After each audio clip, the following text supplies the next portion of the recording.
Kung Fu Panda 4 is coming out this year. And what better way to get excited and celebrate the new release than to go back to the first movie that started the whole franchise. Kung Fu Panda is packed with Easter eggs and references that I didn't even notice the first time watching the movie. And let's be honest, it's been years since that first one came out. So can we spot them all?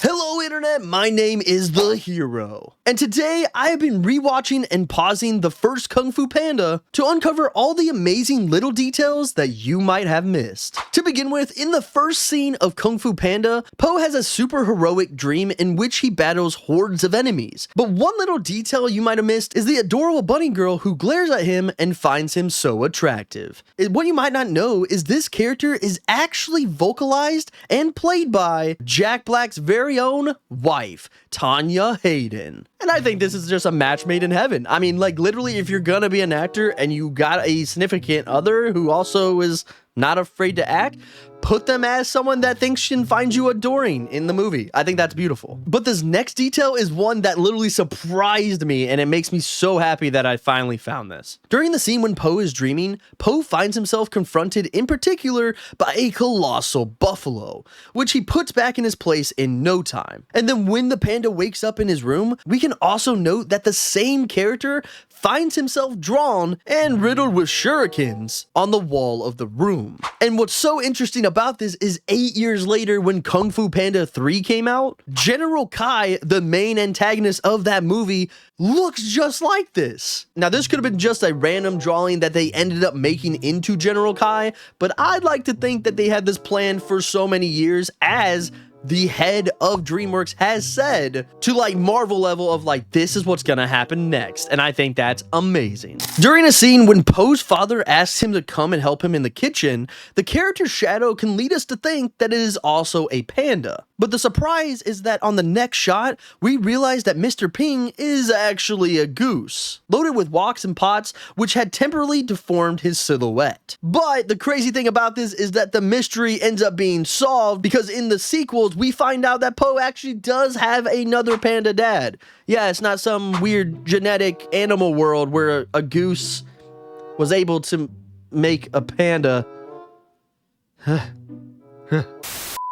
One often meets his destiny on the road he takes to avoid it. This warning declaimed by Master Ogway to Shifu when the latter asked his messenger to warn the prison of Chor Kong, it could have prevented Tai Lung's escape. Indeed, it is thanks to a feather lost by this same messenger that the tiger will finally manage to escape.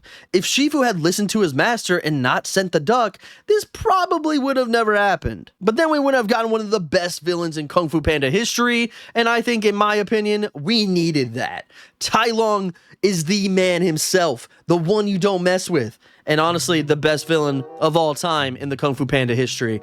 I will sit on that hill. Do not fight me. I know skadoosh. But let's take a look at that escape scene, because there's a little detail that you might have missed. Observing the turtle shell riddled with paralyzing needles that binds Tai Lung in the prison, one can easily guess that it was Master Ogway himself who took care of putting him out of harm's way and locked him up. An intuition which is later verified in the film. This is such a little detail that I love so much, because it means not only did Shifu not be able to take care of his little Padawan himself, he had to get his old master to help out to get Tai Lung under control by putting a turtle shell prison. Pretty cool little detail if you ask me. But there's more than meets the eye to Ogway and Shifu, so let's dive into that. As is also the case in many animated films, the names of certain heroes of Kung Fu Panda, and in particular those of the two sages who teach martial arts to Po, Ogway and Shifu, have a very special meaning. In Mandarin, Ogway simply means turtle.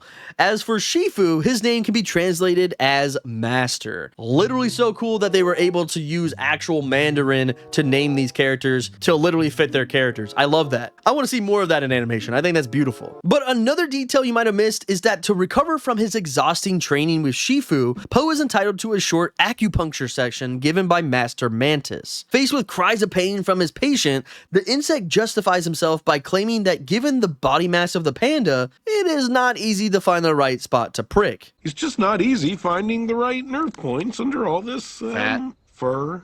This little sequence could actually explain why during the fight with Tai Lung, Po remains insensitive to the paralyzing attacks, which were supposed to affect the vital points. So the acupunctures did help. But you know, during a kung fu movie involving Jackie Chan, there had to be a reference to the man himself. During Po's long training, the scene in which he confronts Shifu with a pair of chopsticks to retrieve steamed dumplings from the bottom of a bowl, the whole sequence refers to a famous sequence of the Fearless Hyena, which is a martial arts film in which Jackie Chan and his master were engaged in a similar food duel. Honestly, maybe that is one way I could lose weight, is by like anytime I eat food, just have chopstick wars with someone to fight for my food. I mean, that's something, right?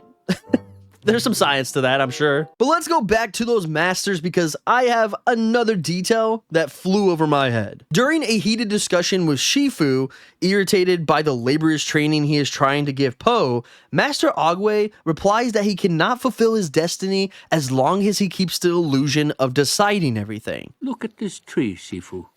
I cannot make it blossom when it suits me, nor make it bear fruit before its time. Thus explains the tortoise to his student, who then hastens to angrily push a small seed into the ground to show his willingness. Well, as most of us don't do, if you stay till the end of the credits, again, there's a lot of Easter eggs that happen at end credits, so try to stay during them, during animations. At the end credits, we can see that much later, watered with the patience of which Agwe spoke, the seed in question finally becomes a small plant, symbolizing the progress of Po as a student. And I think that is absolutely perfect. That's like the perfect, you know, cherry on top of a kung fu movie.